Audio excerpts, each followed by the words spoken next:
नमस्कार दर्शक बंधु, आपण मानक मो चैनल को स्वागत। दर्शक बंधु, आपण मानकर जदि भल समय आसिबा पूर्वर माँ लक्ष्मी देइथांती 15टी संकेत, तेबे चलतु दर्शक बंधु से ही संकेत विषय जानिबा।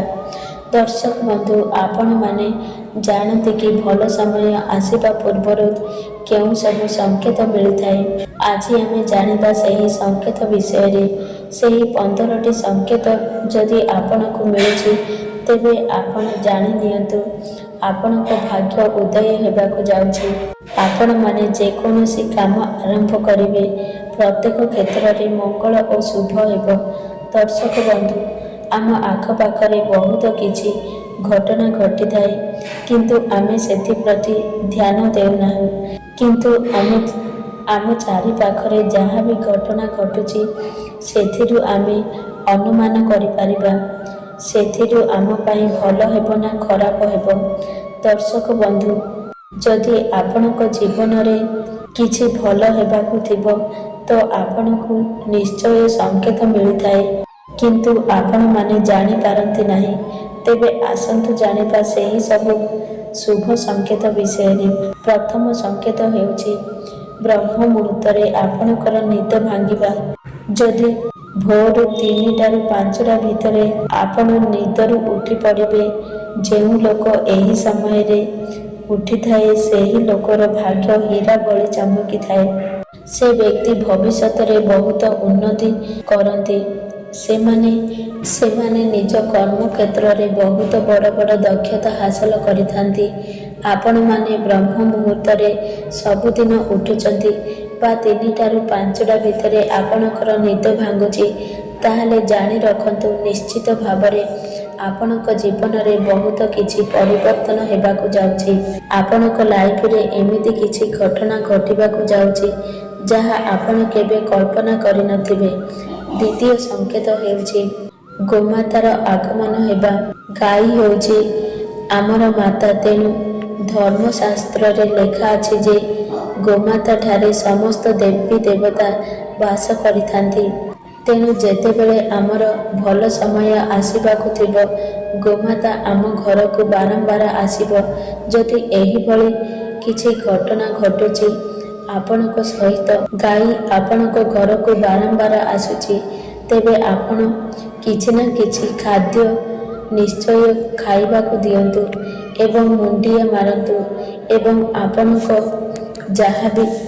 आपणकर जहाँबी मनस्कामना अछि आपण गोमाता को जनातु। देखिबे निश्चय आपणक जीवन में परिवर्तन होइजिबो। तृतीय संकेत हेउछि घरे कला पिंपुड़ी हेउछि। आपण सेही कला पिंपुड़ी को देखुचंती तो जानि नियंतु वर्तमान ठारू आपणकर बहुत भल समय आसिबाकु जाउछि। कला पिंपुड़ी बहुत शुभ होइथाए। जदि आपण माने आपणक घरे कला पिंपुड़ी देखंती ताहले आपण ताको किछि खाद्य खाइबाकु दियंतु। जेतेबेले माँ लक्ष्मी को कृपा आपणक उपरे पड़िथाए सेतेबेले एही सब संकेत देखा देइथाए। तेणु एही संकेत को अनदेखा करंतु नाही, एहा बहुत शुभ होइथाए। एही भली संकेत जदि आपणको मिलुछि तेबे जानि रखंतु आपणकर अटकी थिबा कार्य सब खूब शीघ्र समाप्त होइजिबो। चतुर्थ संकेत रास्ता रे जीवा समय रे जदि पैसा पाती, एहा बहुत शुभ संकेत। नोट पाइले भल नुहे। आपण जदि खुचुरा पैसा पाती ताहले एहा बहुत शुभ संकेत अटे। हठात जदि आपण खुचुरा पैसा रास्ता रे पाती ताहले एहा धन प्राप्तिर संकेत। माँ लक्ष्मी जदि प्रसन्न थिबे ताहले एही धरणर घटना आपणक सह घटिबो। पूर्व अपेक्षा आपणकर आर्थिक स्थिति मजबूत रहिबो। पंचम संकेत जदि गोटिएरु अधिक झिटिपिटी आपण घरे देखंती ताहले एहा मध्य एक शुभ संकेत होइथाए।